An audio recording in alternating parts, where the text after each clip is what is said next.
We've come to the scenic village of Clohammon, near Bunclody, for this year's Wexford Hillclimb Sprint, which is rounds 3 and 4 of the Naylor Engineering National Hillclimb and Sprint Championship.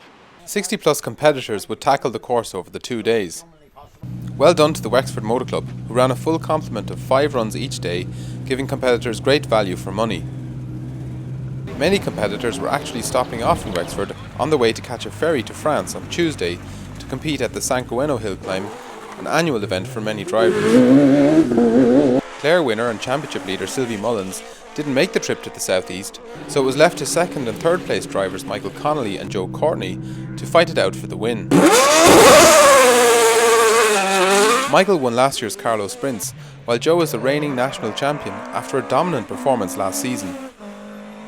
Courtney took the lead on the second run in his Reynard, while Connolly didn't complete the run. But he responded with what would be the fastest run of the weekend on 3, which saw off his opposition.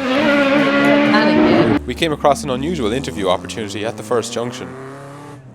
Very relaxed atmosphere. Where are your cars? Sorry, Joe, father.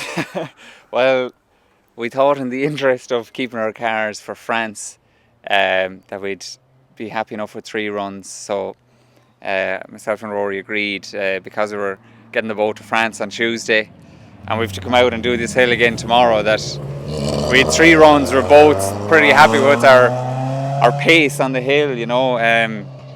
Rory's third and I'm second, and Michael Connolly will be first. Like, you know, this, if we could go up and down there all day, the positions probably won't change. So plus you have the added advantage of being able to spectate, and it surprisingly looks really quick when you're spectating.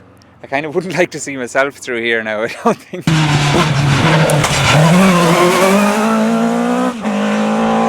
Rory, how are you finding that in the Radical SR8? It's lovely. I'm delighted with the hill. We all picked it, so we all had an input into picking this hill. It hadn't been used for 10 years. And in fairness to Wexford, they've done a brilliant job on organising it. They've cleaned up the road and they've put markings and caution boards wherever they needed, and it's made it a very safe and very rewarding hill to drive. You do feel as if you've driven a hill when you get out the other end.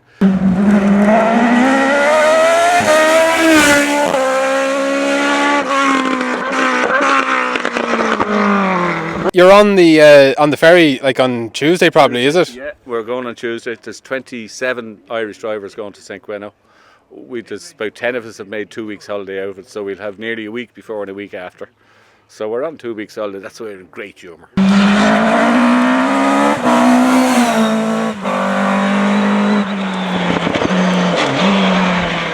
You're back in this part of the world again not too long afterwards, is that right?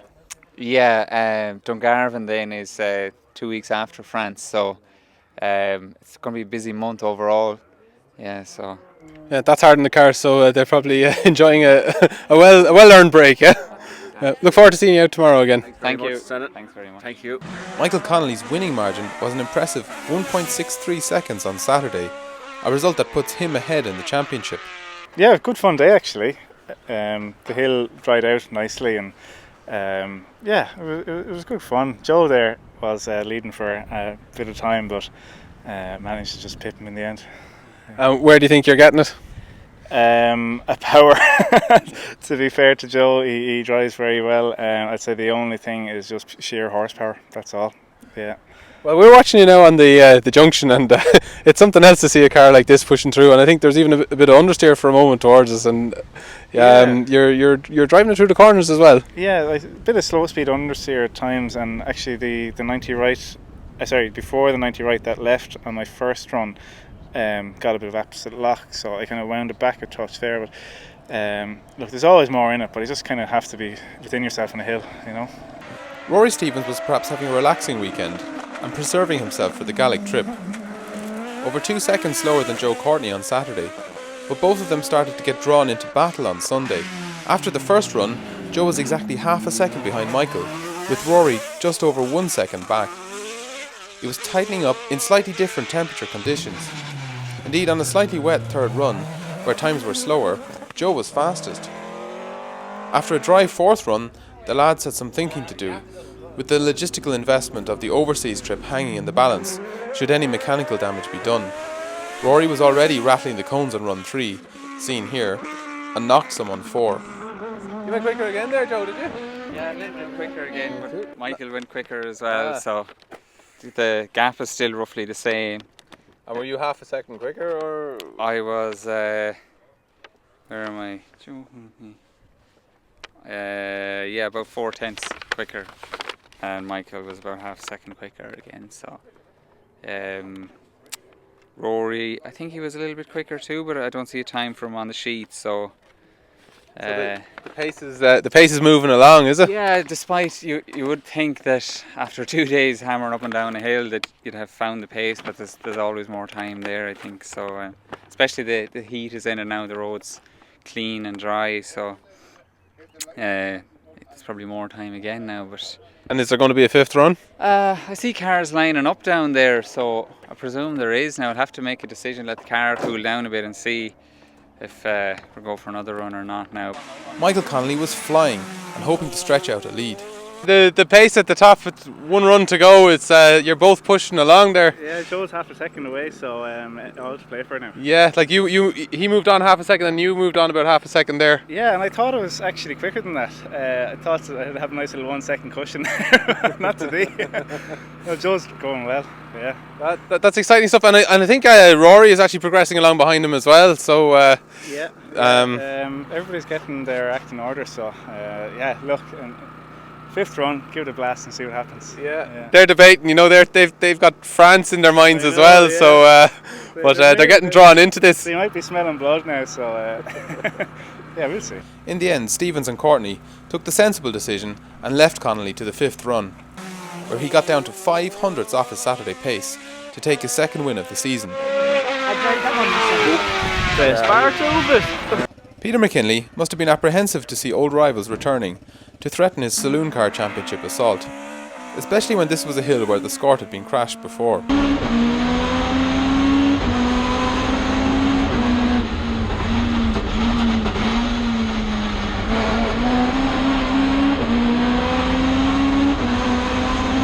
The strongest threat came from Jim Doherty's class-winning Starlet, who was just barely over a second behind by Sunday evening.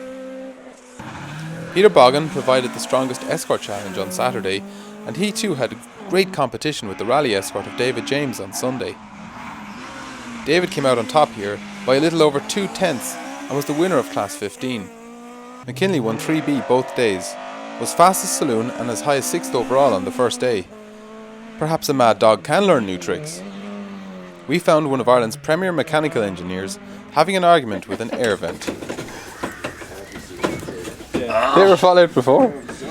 I don't know. I might do something else. They fell out yesterday. Stay out. Wasn't going in far enough. Paul O'Connell finally made his debut in the V10 BMW E30.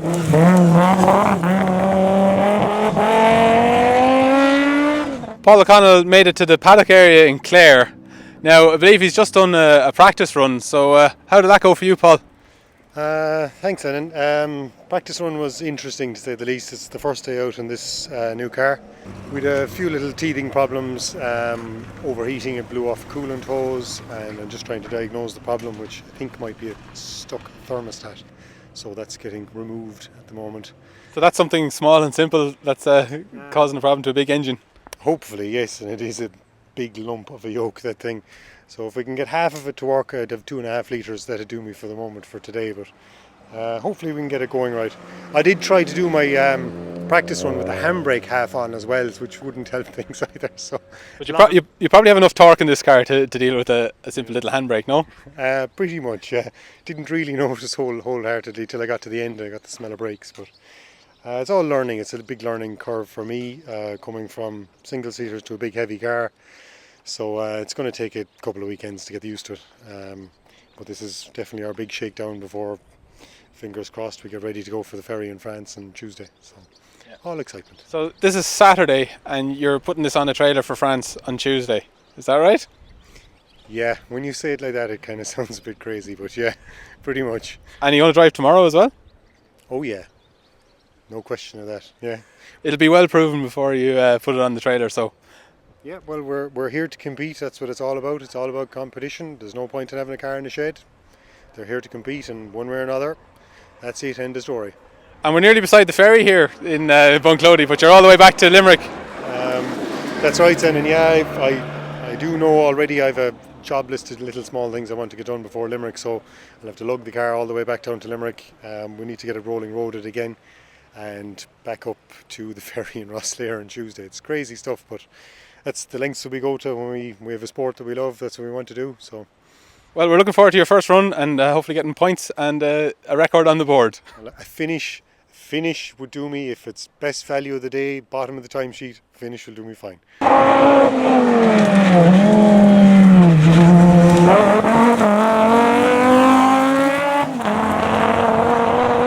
He never quite ran on song, so that'll be valuable time on the rolling road before the ferry.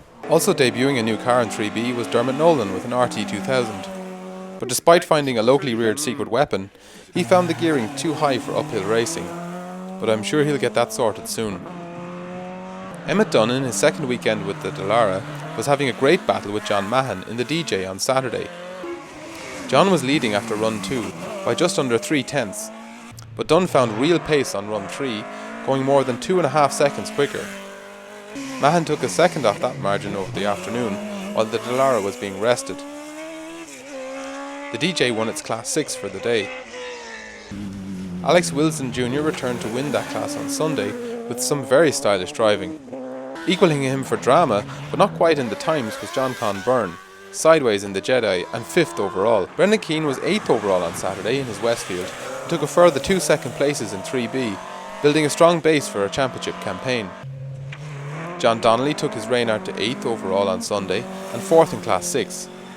There have been many couples racing in Irish Hillclimbs over the years, a reflection of how family friendly the championship is. But it's a rare sight to see a pair swapping times. Enda Byrne and Siobhan McCann could hardly be separated on Saturday, with Siobhan leading Enda by 400ths after run 3. It went Enda's way in the end by barely over 1/10 of a second, and he just squeezed into the top 10. Siobhan McCann, you're having a close battle with your boyfriend there in a shared car. Yeah. Very, very close yesterday. Yeah, it was good. We haven't been in the car for 4 years. Enda's actually never driven it, so just went out, got her out from all the cobwebs and went out for a day. It was great. Yeah, we were challenging, which I was surprised at, but yeah, we got on well. And you were well up overall in times as well at the pair of you. Yeah, we weren't too bad. We were surprised, as I said, tyres, everything. We just didn't expect anything to work. Do you know what I mean? And by the end of the day, it just all started to work, and the rain stayed away, so it was great. It was just over a 1/10 of a second, I think, was it? It was, yeah, it was a 10th, yeah. So there was a good bit of banter going on about that one, all right. That'll keep you going for a while. Yeah, hopefully. I'd say now the two of us, I'd say the bug is back now, so hopefully, we'll keep trying to get out as best we can, It'd be lovely to see more of you. It's a Ray single seater. What kind of engine does that have? It's a Kawasaki ZZR 1100 in the back of it, so we're just seeing now one of these days we might upgrade that. I'd say it's a bit of a handful. Yeah, it's grand. It's good. It was amazing how quick I got used to it again, and I think Enda's now loving it today, so he's really found his groove with it now as well. So yeah, it's good. And it's a few years since you were both out, and you did one quite long full season like a couple of years back, isn't that right? Yeah, I did the season in the V with Scott, and that came down to the last run at the last hill between myself and Ger O'Connor, which was great, and we still both talk about it. Enda went out last year in the V just for one. I think it was Wexford actually, just for the one. So this year we said if we're going to go out, we'll try and get something that would double drive it, Yeah, he's very impressive in the V. I remember him last year in Wexford. He's always pushing on, so that's impressive to be able to stick with him. Well, yeah, I don't know. I was kind of surprised myself, to be perfectly honest. I really did, but I'm happy. I can't complain. It's been a great weekend to everybody as well. It's been great seeing everyone and all the officials. Everybody's been absolutely brilliant, and yourselves. It's just nice to be back around with everybody, Enda looked relieved with the slightly bigger advantage on Sunday, but neither reached their first day pace, possibly due to tyre wear. Siobhan was also put off by an overshoot on practice and found herself thinking too much about the approach to the junction. And I got it right on the wet run. Yeah. Do you know? Are you just oversight about going around at the corner of the house, is it? Yeah, I think because I ran on the practice run that now I can't get my life. Yeah. But it's like I don't have to stop thinking about it. That's the biggest problem. John Farrell won Class 9 both days in his Mark 1 Escort. Delighted to be free of the handicap system in Class 4. Thomas O'Rourke was back in his white Civic, fighting fit after his big off in a similar car in Clare, and was second in the class on the first day. On the second day, Robert Swain, after a remarkable effort to repair the black Civic in just 3 weeks, took that position on day 2 and completed, ready for the French trip. Anthony Redmond was the fastest Class 13 Civic on Saturday, while Simon Reid was fastest on Sunday, mixing it with the 3A and 3B cars. Paul and Seamus Doyle swapped positions nearly every run in their similar Mark II Escorts. Paul was supreme by 22 hundredths and won Class 14. Thomas Walsh was the winner of Class 12 each day in his Peugeot 205 GTI, while Ian Roach took Class 10 in an Opel Corsa. In Class 5, John Whitley is continuing to enjoy success in the new to him Swift Formula Ford. He held off Gerard O'Connor, who caught him on round 1 in Clare. Gerard was happy to fend off his double drive, Russell Stanworth, trying his hand at the V on Sunday. Not quite the power he's used to. Further up the leaderboard in Class 6 was Ronan Dunn, contesting Saturday only in a Van Diemen. Fourth in the class, he told us a bit about their transport and accommodation for the overseas trip with his son Emmett. The Dunn family here have an interesting solution for getting 2 single-seaters to Hillclimb and some great accommodation for the weekend. A truck with an interesting history, Ronan? Yeah, it's ex-Manchester Mounted Police Department. Hardly used, really small mileage. They used to drive from their stables to the centre of the city about 4 miles in the morning. They'd let off the horses and back in the afternoon for lunch, and so it was really, really small mileage. But I think the major problem was they washed it out every day, and it suffered a lot of water damage. So was that to kind of wooden areas rather than the steel, or no, the wood? We've replaced probably every piece of wood in it at this stage and lightened it. It's a racing truck now. Would you mind showing us some of the accommodation? Thanks. Our whiteboard particularly for France, so that everybody knows when it's, whatever Where you're at where we are at any given time. Very, very organised. Yeah. We put the car in and built the furniture around it as such. So the wheel of the car is here and the nose is under there. So it's literally the car is in the kitchen press. You stand up on the nose. How long have you been building it? Oh, well, it took well over a year to get it together, to get it to a point that we could actually use it. We only had it built and we kind of realised that we're going to change car, we need to change things. We'd added the tail lift because the new Delara is so low, much lower than the Van Diemen, that it wouldn't go up the ramps.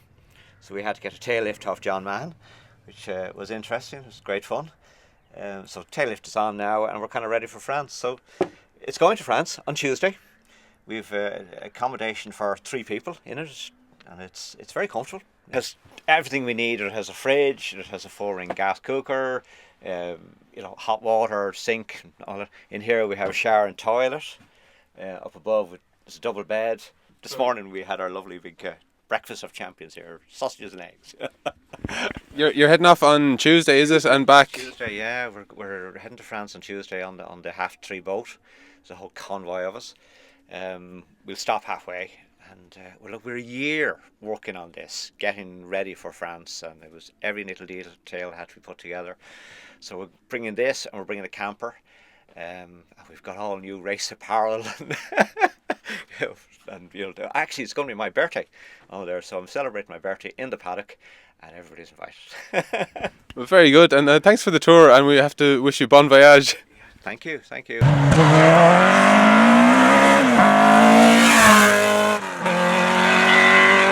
Emmett Dunn, this Delara is new to you guys. How are you getting on with it? Yeah, like you say, it is. It's very new. I only bought it at the end of last season. It's a steep learning curve. Yeah. It's balls of fun though. It really is. It's very different than the Van Diemen that I was driving before. Although it's a similar style, same idea, but totally different concept, you know. What kind of engine does it have there? It's a 2.3 Vauxhall, basically a 2.2 Omega bottom end with a red top head that's been stroked. Produces about 290 brake horsepower, 220 foot-pounds of torque.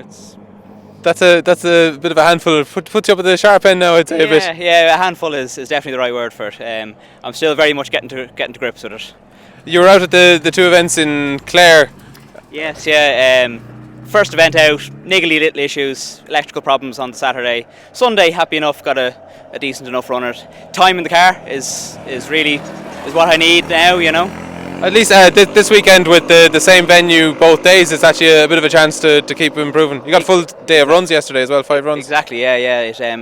With the 2 days on the same venue, by the end of the weekend, you know it, and you can start to push, you know, where you feel comfortable doing. And yesterday I was happy. I think I finished 4th overall. I was just behind Grandad, so to be anywhere close to him, you know, is definitely a big result for me. So delighted.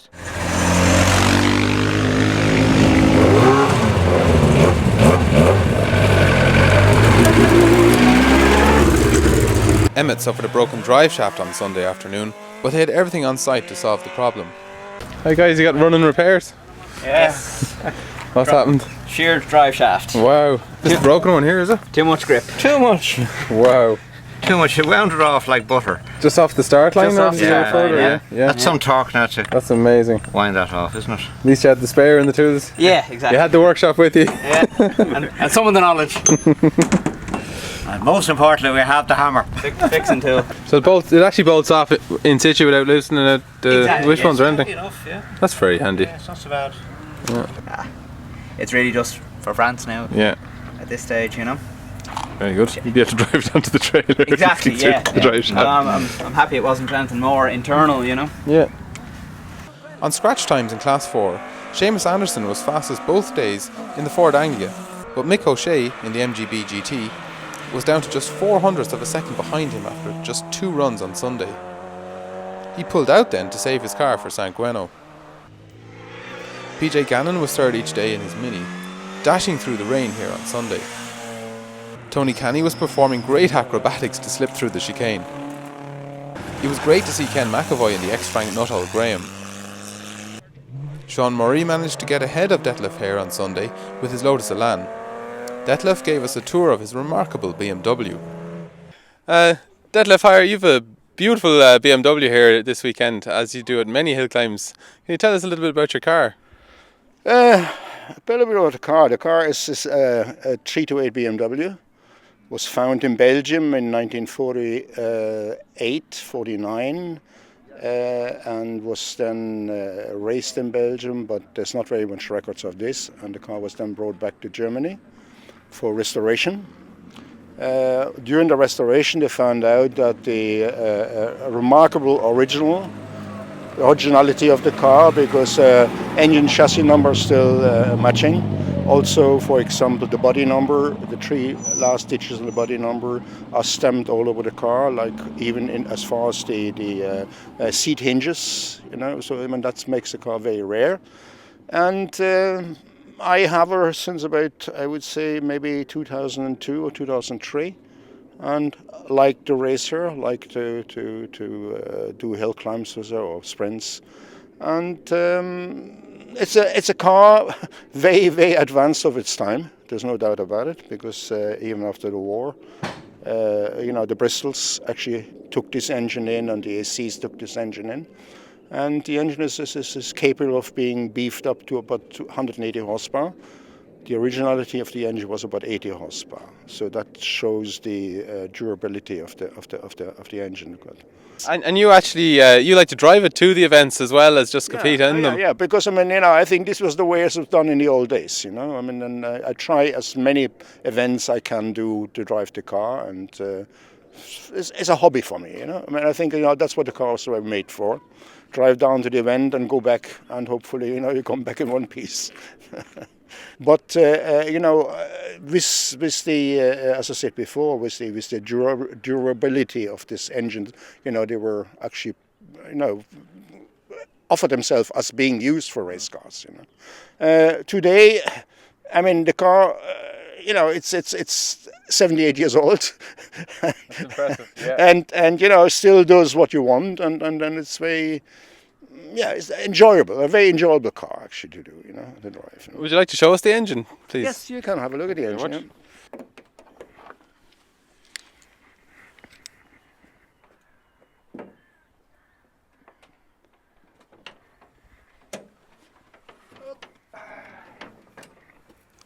It's beautiful. And would it have been like all these stainless steel fittings? Are they original, or were these like an improvement? Yes, That's it. I mean, basically, even as far as the toolbox is concerned, you have a toolbox here with all your tools you need if you're traveling around. There's the BMW instruments. You have your jack. You have your crank for starting if the battery fails.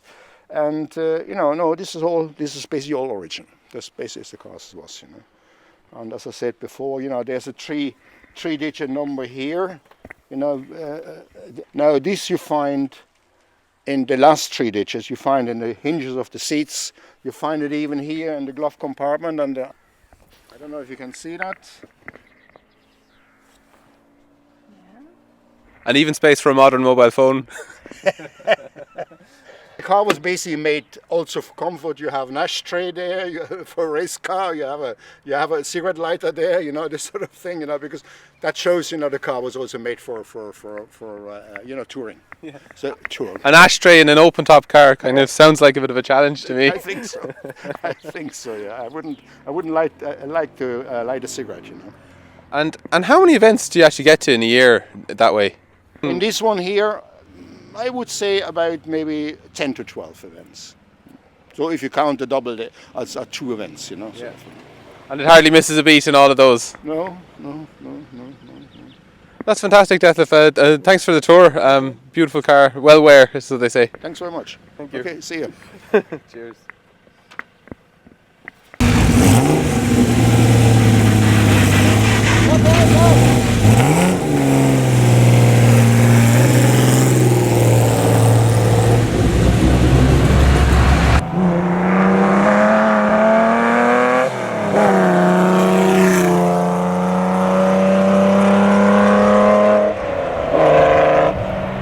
David Byrne in a Vauxhall Nova won Class 8 on both rounds at the weekend, but he had close competition from Tom Gardner's Honda Civic all the way. The margin was 4/10 on Saturday and just less than 3 on Sunday. The battle in Class 2 between the near identical pugils of Gary Graham and Tony Banville was even more competitive. Gary came out ahead on Saturday, while Tony got the better of him on Sunday. Gerard Lonigan was just behind them, sharing Gary's car. William Power won Class 1A on Saturday and told us a bit about the new door bars required in the Saloon classes this year. William, there was a new safety regulation this year that you had to have 2 door bars, so you've gone for the X solution. Was that a difficult thing to achieve? There's a couple of choices in doing the bars, Zenon, but we went for the dual bar system that you can bolt in, the Mini being so small to work around the pedal box and areas and stuff. But we put in the X for doing the rallies and stuff. You can go down different angles or what, seemingly according to rules, regulations or what, but it's quite handy, and it's actually more easier getting in and out of the car, and you feel a lot more safer too as well. But it's all about safety. Yeah.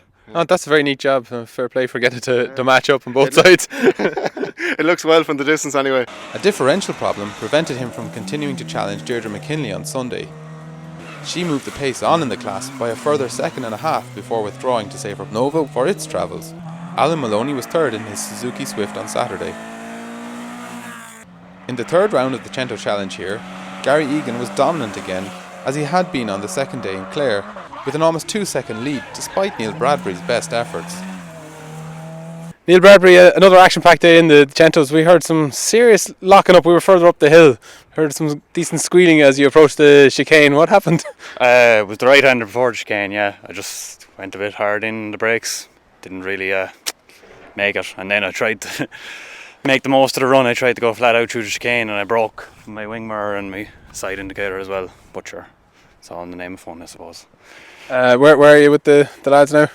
Second. I had no answer for Gary today now. He's just in a different world. I don't know where he's getting the time from, but sure, have to try and find a bit tomorrow now. Same hill, so if we get good weather, it'll be fun to see if we can catch him. Gary Egan, winner of the Cento Challenge today. You have it back on the trailer all in one piece. Happy? Yeah, very happy. Another 10 points in the bag for the championship, and we're going to France on Tuesday, so just trying to keep it in one piece till then. So it was an interesting hill, brand new hill, so I didn't know what to expect coming down here, but very good fun. Neil did mount a strong challenge the next day and got it down to a little over 5/10 by run 4, but both hit cones on run 5.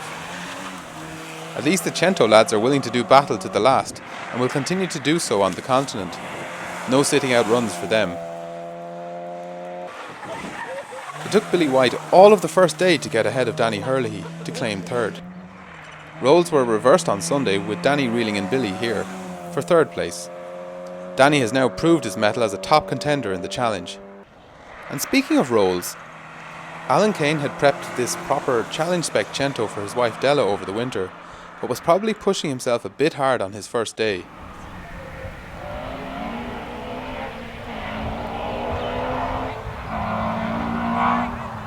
He had a bit of explaining to do when he got home, but we were glad to see him emerge from the little car unharmed. Best of luck to all of Team Ireland at San Gueno. We look forward to catching up with you all in Dungarvan.